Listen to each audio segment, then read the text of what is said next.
창세기 강의 72번째 시간으로 여호와 이레라는 제목으로 말씀을 보겠습니다. 이 성경에 하나님의 이름이 아주 많이 나옵니다. 하나님의 이름 하면 여러분은 몇 가지 이름이 생각나시나요? 성경에 나오는 이 하나님의 이름을 전부 찾아보면 약 26개나 됩니다. 그 중에 여러분이 알고 계신 이름들도 분명히 있죠. 여호와 니시라고 하면요, 하나님은 나의 깃발이시다, 이런 뜻이죠. 또 여호와 샬롬, 여호와는 나의 평화시다, 이런 뜻입니다. 또 여호와 라파, 많은 사람들이 좋아하는 이름이죠. 여호와는 나의 치료자이시다, 이런 뜻입니다. 그 외에도 하나님의 이름을 성경이 여러 가지로 기록하고 있습니다. 하나님의 이름은 하나님의 성품이 담긴 것이고요, 하나님이 그 이름에 담긴 대로 행하심을 보여주는 아주 중요한 근거입니다. 오늘 성경 본문에도 이 하나님의 이름이 한 가지 나옵니다. 바로 여호와 이레라고 하는 단어입니다. 여호와 이레라고 하는 뜻은요, 하나님이 준비하신다라고 하는 뜻입니다. 이 이레라고 하는 단어는 원래 라라고 하는 보다라고 하는 단어를 이제 명사형으로 바꾼 것입니다. 보는데 하나님이 미리 보시는 거예요. 자, 어떤 것을 미리 보시니까 그것에 필요한 것을 미리 준비하실 수 있겠죠. 그래서 바로 이것을 여호와 이레, 하나님이 준비하신다라고 번역하고 있는 것입니다. 근데 하나님이 이렇게 준비하시는 분이시라면 도대체 무엇을 준비하시는 것일까요? 많은 사람들이 내게 필요한 것을 하나님이 준비하신다라고 오해하는 경우가 많이 있습니다. 그런데 하나님은요, 그렇지 않으세요. 그래서 하나님이 내게 필요한 것을 준비하시는 줄 알았는데 하나님이 그런 내 기대대로 반응하시지 않을 때 신앙에서 위기를 경험하게 됩니다. 그렇다면 하나님이 무엇을 준비하시는지 오늘 본문 말씀을 통해 살펴보기를 원하는데요. 첫 번째로 하나님이 준비하시는 것은 대속 제물입니다. 11절 상반절 말씀을 보겠습니다. 여호와의 사자가 하늘에서부터 그를 불러 이르시되 아브라함아 아브라함아 하시는지라. 하나님의 천사가 하늘에서 나타납니다. 그리고 이 아브라함을 2번이나 부르세요. 이 성경에서 이렇게 이름을 2번 부르는 일은요, 흔하지 않은 일입니다. 그래서 성경 전체에서요, 이렇게 하나님이 이렇게 이름을 2번 부르는 경우가 딱 7번밖에 나오지 않습니다. 이 7번 전부가요, 그래서 어떤 특정하고 위급하고 중요한 상황에서 이런 이름을 2번 부르시는 이런 일로 나타나죠. 대표적인 경우를 한 군데 살펴보면요, 누가복음 22장 31절입니다. 시몬아 시몬아 보라, 사탄이 너희를 밀 까부르듯 하려고 요구하였으나. 예수님이요, 바로 시몬 베드로를 향해 이름을 2번 부르세요. 시몬아 시몬아. 근데 왜 부르시죠? 지금 이게 마지막 만찬의 자리입니다. 그런데 여기에서 지금 이들이 시험당할 바로 그 위기 가운데 있기 때문에 예수님이 베드로를 향해 지금 너가 위기 가운데 있어, 지금 중요한 순간이야, 정신 차려라고 지금 2번 부르신 거예요.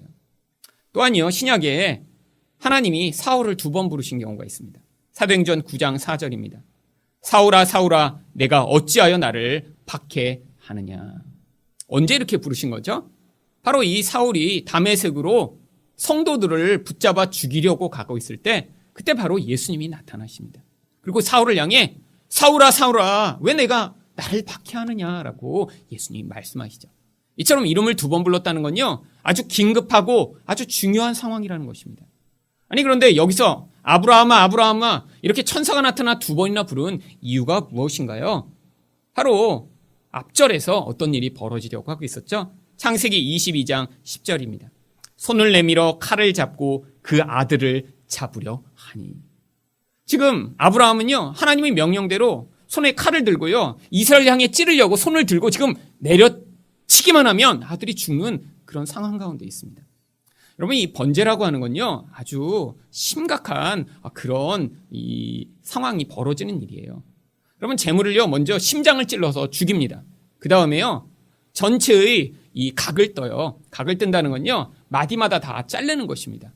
그리고요, 몸에서 배를 갈라서 내장을 다 꺼내고요, 그리고 그렇게 각을 뜬 토막토막을 제단 위에 벌려놓고 그 제단에다 불을 지르는 거예요. 근데 그 첫 번째 작업이 바로 칼로 심장을 찌르는 일이에요. 지금 아브라함이 하나님의 명령대로 칼을 들고 지금 이 손을 내리치기만 하면 아들이 죽는 상황입니다. 그러니까 지금 긴급한 상황이죠. 그래서 하나님이요, 아브라함아 아브라함아 2번을 부르신 거예요. 아니 그런데 앞에선 이삭을 바치라고 하셨잖아요. 근데 바치라고 해놓고 지금 정말로 바치려고 하니까 왜 하나님이 이렇게 긴급하게 부르신 것일까요? 실제로 하나님이 원하신 것은요, 이삭이 아니었기 때문입니다. 제가 이전 설교에도 계속해서 말씀드렸지만 하나님이 우리 인생에서 어떤 것들을 요구하시는 것은요, 그것 자체가 중요하기 때문이 아니에요. 여러분, 하나님이 우리 인생에 어떤 때는요, 돈을 요구하실 때가 있습니다. 아니, 우리 시간을 요구하실 때가 있고요. 내가 이것이 가장 소중하다라고 생각하는 그것을 요구하실 때가 있어요. 근데 하나님이 정말 돈이 없으신가요? 아니, 하나님이 시간이 없으신가요? 아니, 하나님이 우리가 중요하다고 생각하는 그런 것들이 없으셔서 우리한테 달라고 하시나요? 아니에요. 사실 거기에 연관된 우리의 잘못된 사랑의 왜곡을 그 과정을 통해 드러내시고 제거하시려고 하는 거예요. 여러분, 바로 이것이 우상입니다. 많은 사람들이 우상을요, 나쁜 것을 섬기는 것을 우상이라고 생각을 해요. 어떤 게 나쁜 거죠? 이렇게 돌부처 만들어 놓고 거기다 빌고 이렇게 절을 하는 거. 이거 우리가 볼 때 참 우스꽝스럽잖아요. 아니, 저 돌부처가 뭘 한다고. 아니, 산에 이렇게 장승 세워놓고 그 앞에서 가서 정한수를 떠놓고 비는 걸 보면 참 우상숭배 어리석게도 하고 있네. 그런데 성경이 이야기하는 우상은요, 그런 눈에 보이는 그런 우리가 볼 때 저급한 종류의 우상을 이야기하는 것이 아닙니다. 우상은요, 사랑의 그런 우선순위가 잘못된 거예요. 인간에게 하나님이 유일한 의존과 사랑의 대상이셔야 합니다. 그런데 하나님 말고 다른 게 그 자리를 차지해버리는 거예요. 그래서요, 우상은요, 아주 좋아 보이고 어쩌면 꼭 필요한 것이 우상이 되는 경우가 아주 많이 있습니다. 바로 이렇게 왜곡된 질서가 그런 어떤 잘못된 것에 의탁되게 될 때요, 인간은 거기서 생명을 얻지를 못합니다. 그것이요, 인간을 오히려 파괴해요. 원래 인간은 그렇게 살도록 만들어져 있지 않거든요. 여러분, 집에서 어떤 애완동물을 키운다고 생각을 해보세요. 그런데 여러분, 그 애완동물을 키우려면요, 공부를 해야 됩니다. 어떤 공부요? 이 동물이 무슨 먹이가 필요하고 어떤 온도가 필요하고 어떤 것이 그에게 가장 필요한지. 집에서 강아지 키우는데 뭐 내가 좋아한다고 갈비 맨날 먹이고 뭐 닭고기 치킨 시켜갖고 맨날 먹이고 그러면 금방 병들죠. 여러분, 또 내가 특별한 애완동물을 키운다고 생각해 보세요. 내가 좋아한다고 아무거나 주면 되겠어요? 그것에 꼭 필요한 것이 있는 것입니다. 인간도 마찬가지예요. 하나님이 인간을 창조하실 때요, 밥만 먹고 살도록 만드신 것이 아닙니다. 하나님은 인간을요, 하나님의 생명이라고 하는 눈에 보이지 않는 그 진짜 중요한 것을 인간이 받아야 살도록 처음부터 만드신 거예요. 그런데 인간이요, 독립선언을 했습니다. 하나님 생명 필요 없어요. 내가 하나님처럼 되려고 하니까 이제 하나님의 도움 필요 없고요, 내가 스스로 알아서 살게요. 여기서부터 문제가 발생한 거죠. 진짜 필요한 하늘 생명을 먹지 못하고요, 그것을 받지 못하고 눈에 보이는 그런 것으로 나의 생명의 근원을 삼으려고 하니까요, 거기서부터 부패가 일어나고요, 병들기 시작하고요, 문제가 발생하기 시작한 것입니다. 인간은 그래서 눈에 보이는 그런 것들을 쉽게 자기 우상의 자리에 올려놔요.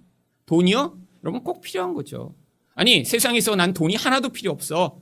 돈 같은 거 이렇게 있다고 하는 거, 그거 잘못된 거라고 주장하는 거, 그거 잘못된 겁니다. 왜죠? 꼭 필요한 거예요. 그런데 왜 돈이 이렇게 자꾸 문제를 일으키죠? 사람들이 그 돈을요, 하나님의 자리에 올려놓기 때문입니다. 여러분, 자식이요? 자식도 마찬가지예요. 자식은 꼭 필요한 겁니다. 자식을 사랑해야죠. 그런데 그 자식이 하나님의 자리에 서게 되는 순간, 그래서 내 인생의 모든 관심, 내 인생의 모든 열정, 내 인생의 모든 시간과 돈이 그 자식만을 위해 지금 바쳐지고 있다면 그 자식이 바로 하나님 자리를 대신한 거예요.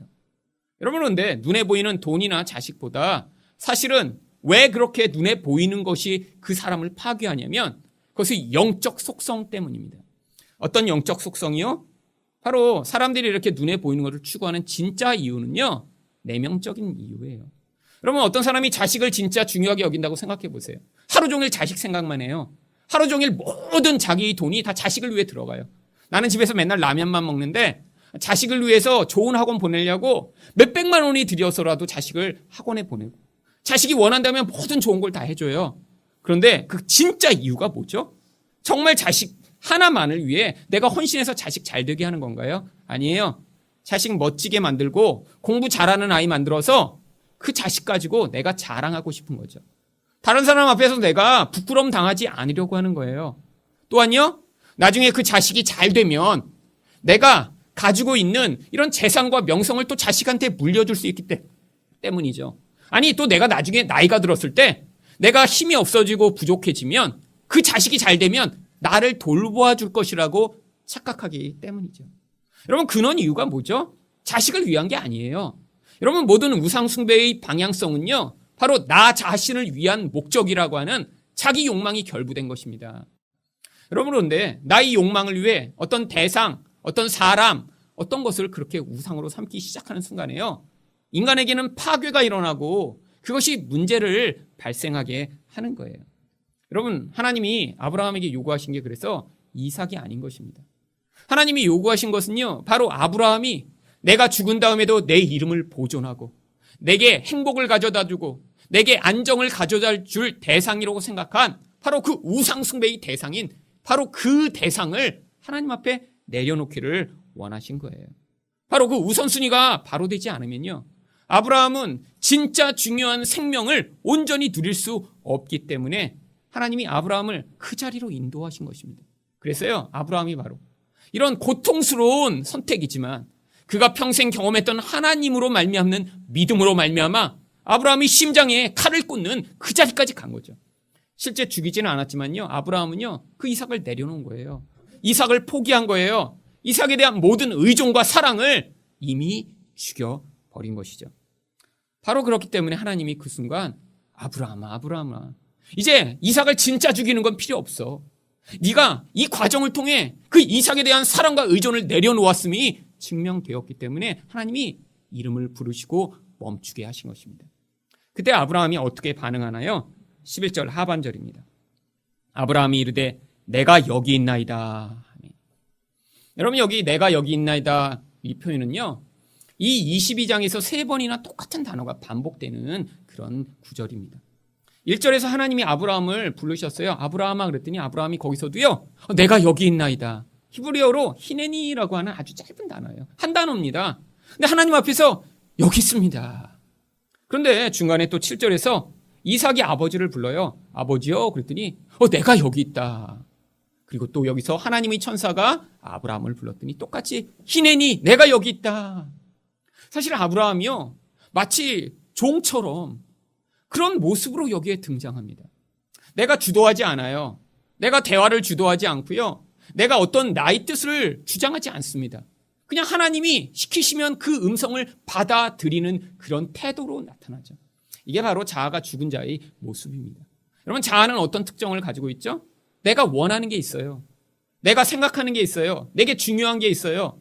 그래서 자아가 큰 사람, 자아가 죽지 않은 사람은요, 자기가 원하는 것을 끝없이 주장합니다. 내가 주인이 돼야 돼요. 내 생각을 조금이라도 누가 방해하면요, 분노합니다. 남을 비난하고요, 공격해요. 그래서 결국 내가 원하는 것을 이루고자 하는 거예요. 여러분, 어떤 사람과 대화하다가요, 어떤 사람이 여러분을 공격하기 시작할 때 사실은 무엇을 증명하는 거죠? 사실은 그 문제가 아니라 그 사람이 여러분을 이기고자 하는 거예요. 무슨 것에 대해서요? 내가 생각할 때 내가 맞다고 하는 걸 주장하기 위해요. 이게 바로 자아의 모습입니다.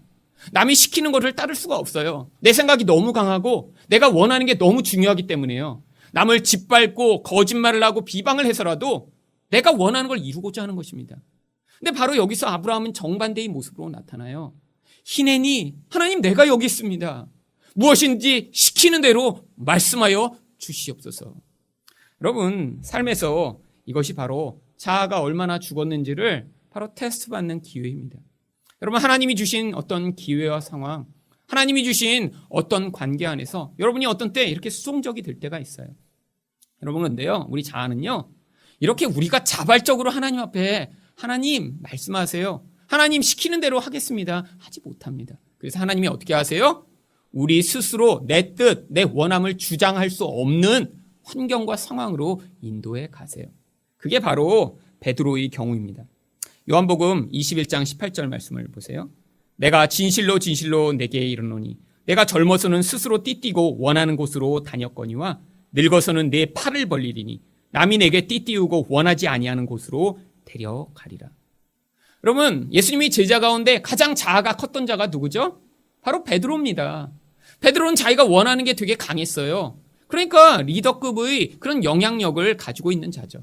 근데 자기 생각이 강하니까요. 자기 생각에 조금이라도 반대되는 일이 있으면요. 예수님을 향해서도 막 공격합니다. 예수님이 내가 이제 곧 대제사장들과 종교 지도자들에게 잡히게 된다. 그랬더니 예수님을 향해 뭐라고 얘기하는 줄 아세요? 안 됩니다. 안 됩니다. 여러분 그런 일이 있을 수 없다는 거예요. 왜? 베드로의 생각에는 내가 이렇게 예수님을 따라다녔으면 예수님이 나중에 멋지게 왕이 되셔야 되는데 아니 왜 지금 거의 다 된 이 시점에서 무슨 잡힌다는 얘기를 해? 여러분 이게 바로 자아가 강한 자죠. 자기 생각이 강하니까요. 예수님이 어떤 말씀을 하시면 계속 반대해요. 오늘 다 나를 부인할 거다. 아니요. 나는 죽어도 예수님을 부인하지 않습니다. 여러분 그런데 결과가 뭐죠? 내 자아의 주장과 생각대로 안 되는 거예요. 여러분 이 자아는요. 두려움이 많아요 또. 그러니까 어떡합니까?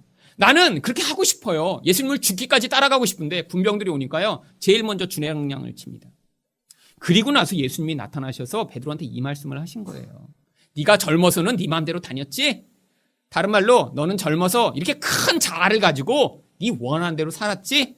근데 나이가 들면 이제 네 자아가 죽임을 당해. 이제는 네가 팔을 벌리고 다른 사람이 네 띠를 띄워줄 거고 그리고 딴 사람이 너를 원하는 대로 끌고 갈 거야. 그런데도 어떻게 된다는 거예요? 그런 상황 가운데 자아가 죽은 자이기 때문에 반항하지 않고 내 뜻을 내세우지 않고 그런 수동적인 모습으로 반응하게 된다는 거예요. 여러분 그래서 이 베드로가 나중에 바보가 된다는 건가요? 아니에요. 그렇게 예수님이 죽으신 십자가의 길을 따라가게 된다는 거예요. 그래서 나중에 베드로가 어떻게 됩니까? 로마 교회의 바로 그런 하나님의 교회를 세우는 일에 가장 중요한 역할을 하죠. 그런데 나중에 여러분 우리가 잘 아는 그런 이야기가 있습니다. 바로 쿼바디스라고 하는 영화를 통해 나타난 거죠. 이거는 영화에서 만들어낸 게 아니라요. 교회사에 기록되어 있는 그런 이야기입니다. 이 로마 교회에 바퀴가 닥친 거예요. 그러니까 사람들이 자기 지도자니까 베드로님 도망가야죠 빨리. 빨리 도망가서 당신의 목숨을 보존해야 우리 교회가 정말로 안전할 수 있을 거 아니에요. 베드로가 생각해도 그런 것 같아요. 그래서 도망을 가는데 그 도망가는 길에 어떤 분을 만난 거예요. 가는 길에. 근데 보니까 예수님인 거예요. 그래서 나는 로마에서 도망가서 밖으로 가는데 예수님이 로마로 가고 계세요. 그때 베드로가 물어봤던 질문이 쿼바디스 주여 어디로 가시나이까? 근데 예수님이 뭐라고 답하셨다고 기록되어 있냐면 네가 로마에서 도망가기 때문에 내가 다시 죽으러 로마로 가고 있다. 그래서 거기서 베드로가 돌이켜 다시 로마로 와서요. 거기서 잡혀서 죽습니다. 그런데 어떻게 죽었는 줄 아세요? 예수님이 십자가에 매달려 죽으셨는데요. 베드로도 그래서 십자가에 매단 거예요. 왜? 이 그리스도 교회의 가장 큰 괴수처럼 여겨졌으니까요. 그랬더니 베드로가 나는 예수님처럼 십자가에 똑바로 매달려 죽을 자격이 없다고 그래서요. 거꾸로 매달아 십자가에 죽습니다. 여러분 이게 바로 자아가 죽은 자의 모습이에요. 하나님이 그 인생 가운데 주시는 고난, 고통, 눈물, 아픔의 과정 또한 하나님의 뜻에 따라 순종할 수 있는 자리에 서는 자. 여러분 이게 인간이 볼 때는요. 바보 같은 모습처럼 보여요. 어리석은 모습처럼 보여요. 남이 볼 때는 네가 확 짓밟아 버려라. 네가 싸우고 이겨라. 네가 그 상황을 열심히 애써서 벗어나 봐라라고 얘기하는 게 세상의 소리인데 하나님은요. 오히려 우리를 향해 반대의 말씀을 하세요. 어떤 말씀이요? 바로 네 자아를 그렇게 그 과정을 통해 죽여라. 왜죠? 자아가 우리에게 왕노릇하고 있는 동안에는요. 진짜 하나님의 다스리심과 은혜가 우리 인생 가운데 나타날 수 없기 때문입니다. 그러고 나서야 12절에서 천사가 이렇게 이야기합니다. 사자가 이르시되 그 아이에게 내 손을 대지 말라. 그에게 아무 일도 하지 말라. 내가 내 아들 내 독자까지도 내게 아끼지 아니하였으니 내가 이제야 내가 하나님을 경외하는 줄을 아노라. 여기서 하나님이 다시 한번 이삭을 뭐라고 부르십니까? 내 아들 내 독자. 1절에 나왔던 표현이죠. 바로 이 독자 하나밖에 없는 아들이 아브라함과 얼마나 밀접한 관계를 가지고 있는지 하나님이 여기서 다시 얘기하신 거예요. 이삭이 아니에요, 단순히. 그 대상은요, 아브라함의 유일한 사랑의 대상이었던 거죠. 그런데 그걸 내려놓은 것이 증명되었다는 거예요. 근데 왜 하나님이요, 이제야 아셨다라고 하는 거죠? 우리 하나님 전능하시다면서요. 이전엔 모르셨어요? 그러다 가슴 졸이시면서 제가 지금 바칠까 안 바칠까? 하나님 모르시다가 갑자기 이렇게 하려니까 이제야 바치는구나. 이런 것이 아니라요. 그래서 번역을 이렇게 해놔갖고 사람들이 이렇게 헷갈리게 해석하도록 만들었습니다. 여기 이제야라고 하는 원래 이 히브리어가 아타라고 하는 히브리어인데요. 바로 이 단어는 지금이라고 하는 단어입니다. 이제야 이렇게 되면 번역이 훨씬 멋진 것 같은데 그러면 이제 의미를 왜곡할 수가 있습니다. 지금 그 일이 드러나게 됐다는 거예요. 어떻게 해요? 이전에 아브라함의 상황에서는요, 그것이 삶으로 증명되지 않았었어요. 그런데 칼을 들어 아들을 죽이려고 하는 그 순간에 지금 바로 하나님에 대한 경외가 드러나게 되었다는 거예요. 여러분, 이게 하나님이 우리 삶에서 요구하시는 것입니다. 여러분, 머리로만 내가 하나님을 사랑한다, 머리로는 내 자아가 죽었으면 좋겠다라고 생각하는 것이요, 머리로 안 돼요. 여러분, 내적으로만 내가 그래서 신앙이 성장하고 있다 착각하는 거, 하나님이 거기서 이제 우리 삶과 그게 일치하기를 요구하시는 거예요. 마음으로 자기가 성숙했다고 착각하고, 마음으로는 내가 이런 잘못된 우상숭배에 벗어났다고 생각하지만 삶으로 실제로 어떤 행동으로 나오지 않는다는 건요, 그건 아직 온전하지 않다라는 거예요.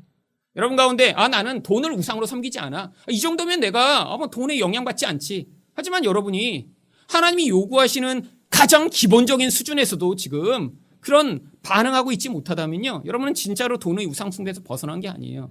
여러분, 왜 헌금할 때 두려우시죠? 이렇게 헌금을 했다가 나중에 돈이 모자라면 어떡하지? 또 왜 헌금을 자꾸 빼내시죠?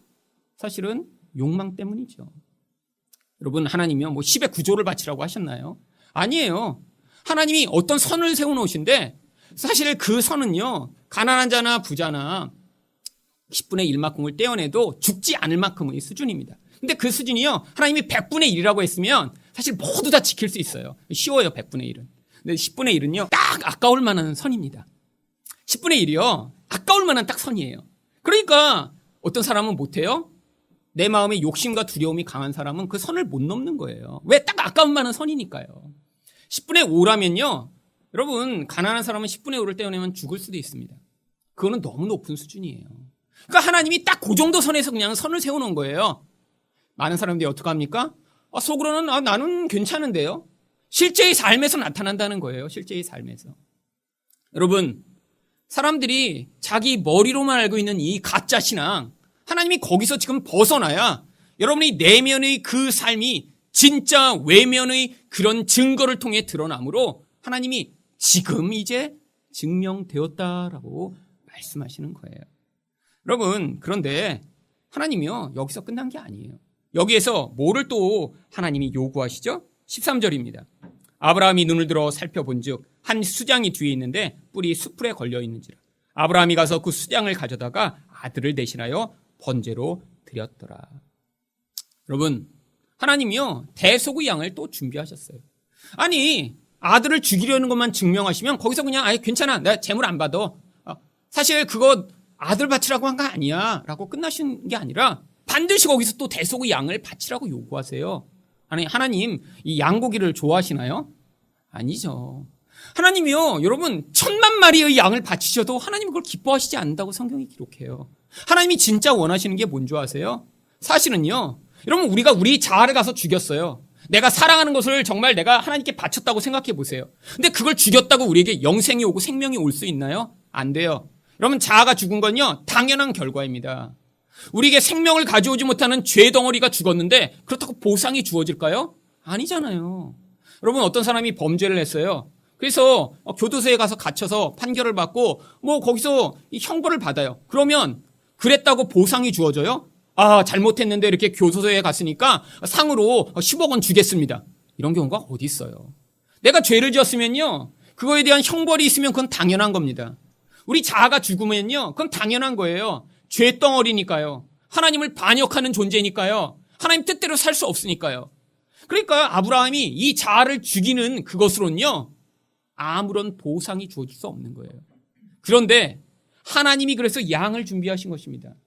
바로 그 자아 대신에 이 양이 죽음으로 말미암아 이제 하나님이 우리를 축복하실 수 있는 근거가 형성된 것이죠. 여러분, 이 양이 바로 예수 그리스도를 예표하는 거죠.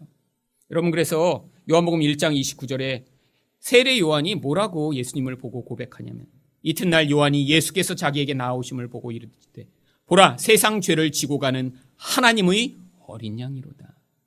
하나님은요, 바로 이 모리아산에서 이미 뭐를 준비하고 계셨어요?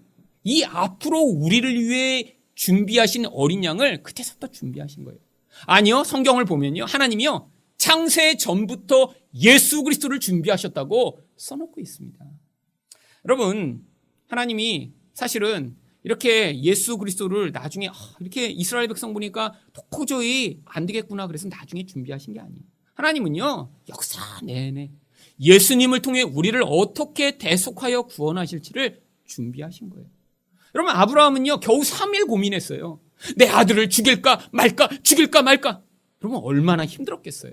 여러분, 그런데요, 하나님은요, 예수님을 이 땅에 보내시기까지 역사 내내 그 일을 가지고 고민하신 거예요. 여러분, 하나님이요, 이제 앞으로 몇천 년 후에 예수님을 이제 세상에 보내야지. 이제 언제 그 일이 빨리 올까? 이렇게 생각하셨을까요? 매일매일이 예수님에게는요, 사실 그런 고통과 고민의 과정이었겠죠. 하나님이 그 일을 준비해 나가시면서 사실은요, 하나님은요, 역사 내내 자기 아들을 통해 우리를 구원할 일을 고통하며 준비해 오신 거예요. 여러분, 그래서 14절이 뭐라고 얘기합니까? 아브라함이 그 땅 이름을 여호와 이레라 하였으므로 오늘날까지 사람들이 이르기를 여호와의 산에서 준비되리라 하더라. 하나님이요, 바로 이 일을 이 아브라함의 희생 제사를 통해 보여주신 거예요. 내가 처음부터 너희를 위해 대속의 양을 준비하고 있다. 그리고 이 양이 죽으면 너희가 죄 때문에 마땅히 죽어야 할 그것 넘어서 너희에게 의가 주어지게 되고 그 의를 믿는 자마다 이젠 나로부터 말미암는 놀라운 생명과 은혜를 맛볼 수 있다. 이거를 지금 하나님이 미리부터 준비하여 우리에게 주신 것입니다. 여러분, 그렇기 때문에 이 자아가 죽는 이 고통스러운 과정을 통해 우리는 뭘 경험하나요?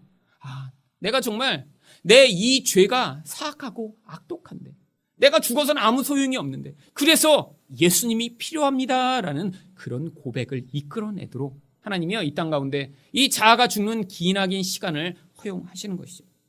두 번째로 여호와 이레의 하나님이 준비하시는 것은 무엇인가요?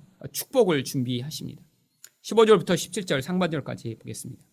여호와의 사자가 하늘에서부터 두 번째 아브라함을 불러 이르시되 여호와께서 이르시기를 내가 나를 가르쳐 맹세하노니 내가 이같이 행하여 내 아들 내 덕자도 아끼지 아니하였은즉 내가 내게 큰 복을 주고. 여기에 보면요, 내 아들을 아끼지 아니하였으니까 내가 큰 복을 주겠다라고 마치 큰 복을 받는 조건을 기록한 것처럼 써놓았습니다. 그런데 어떤 사람들은요, 그래서 이 말씀을 이제 왜곡해서요, 네가 어떤 중요한 희생을 하면 하나님이 거기에 100배로 축복 주신다, 이렇게 이제 거짓말하는 사이비들이 이제 참 많았습니다. 자, 아브라함한테도 이렇게 귀한 거 요구했는데 바쳤더니 하나님이 큰 복을 주시지 않았냐? 너희도 지금 너희가 이렇게 그냥 붙들고 있는 아주 중요한 거 신문선을 내놓으면 하나님이 이제 100배로 그래서 빌딩을 주신다. 그렇게 한 경우도 있었죠. 여러분, 여기서 하나님이요, 왜 마치 조건인 것처럼 얘기하시는 걸까요? 바로요, 이게요, 우리 자아가 죽지 않으면 하나님의 복이 부어지지 못하기 때문입니다. 여러분, 자아란 게 뭐죠? 내가 주인이 돼서요, 내 뜻대로 내 생명을 공급하며 스스로 살겠다는 거예요. 여러분, 생각해 보세요. 여러분 집에서 여러분 자녀가 있는데요, 자녀가 어느 날 지가 돈도 별로 없으면서 아버지 이제 내가 독립할게요. 이제 아버지 도움 필요 없어요. 그러면 아버지가 아니야, 내가 그래도 계속 돈 줄게. 그러면서 용돈을 주시겠어요? 아니잖아요.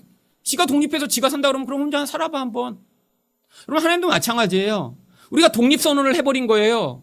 그러니까 내가 독립해서 내 스스로 살겠다고 하는 그 동안에는요, 하나님의 생명의 공급을 해줄 수 없는 것입니다. 왜? 생명을 공급하시면 뭐 어떻게 반응할까요? 아유, 이런 거 왜 줘요? 나 이거 필요 없는데?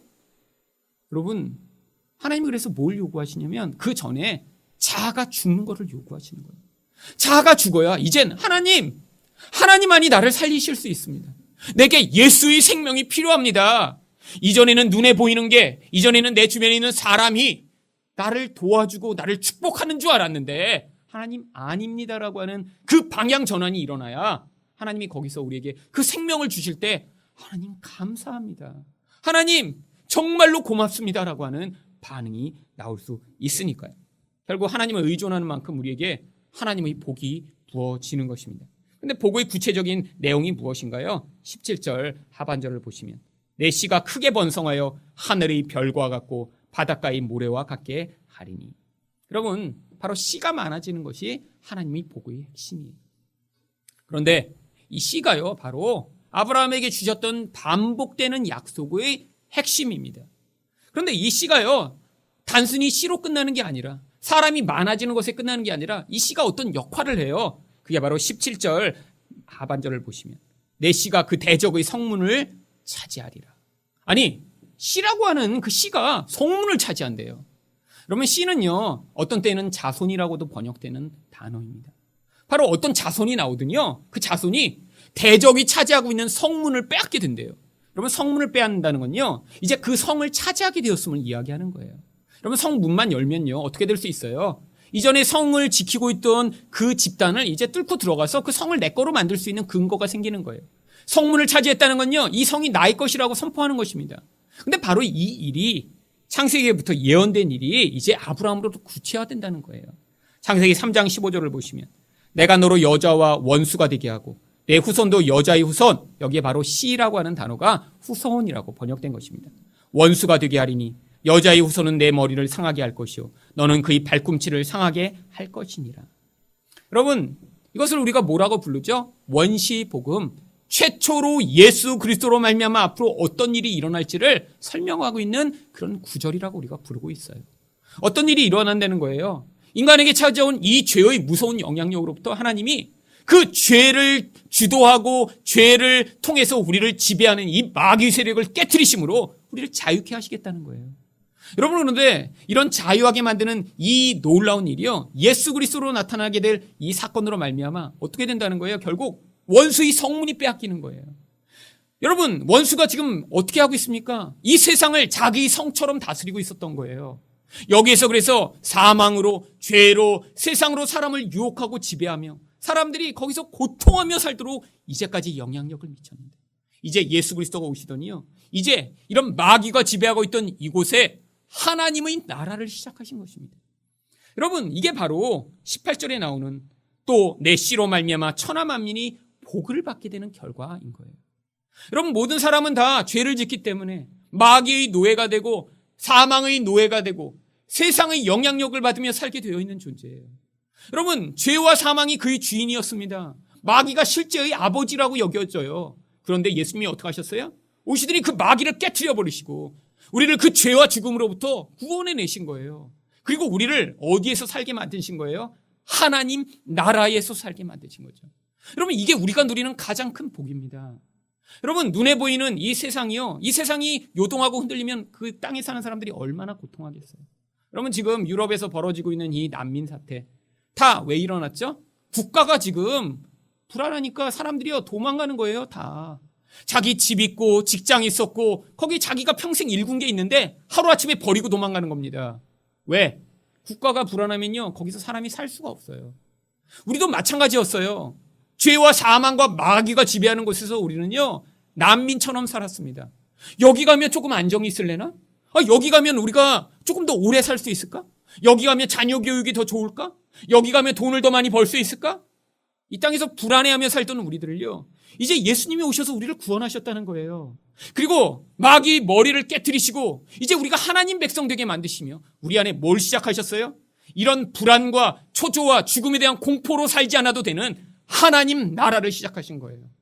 여러분, 그래서요 이 땅에 사는 하나님 나라의 백성들은 더 이상 죽음을 두려워하지 않을 수 있습니다. 더 이상 세상이 우리에게 영향 미치는 이런 돈의 세력 때문에 벌벌 떨지 않아도 돼요. 사람 때문에 두려워하지 않고 나도 되고요. 우리 인생을 이제 우리 왕이시며 우리 주인 대신 하나님이 인도하시고 계시니까요. 여러분, 그게 이 땅을 살아가는 하나님의 백성들인 거예요. 여러분, 이런 놀라운 일이 지금도 우리에게 벌어지고 있는 것입니다.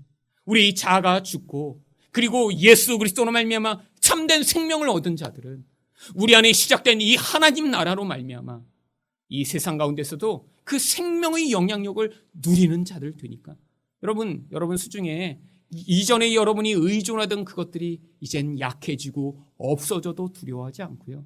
혹은 여러분에게 내가 옛날에는 이렇게 많이 가지고 있다가 자랑하던 그 의존의 대상이 있더라도 더 이상 그걸 의존하지 않고 예수만을 의존하는 그런 하나님의 사람, 예수로 말미암는 사람이 되는 것입니다.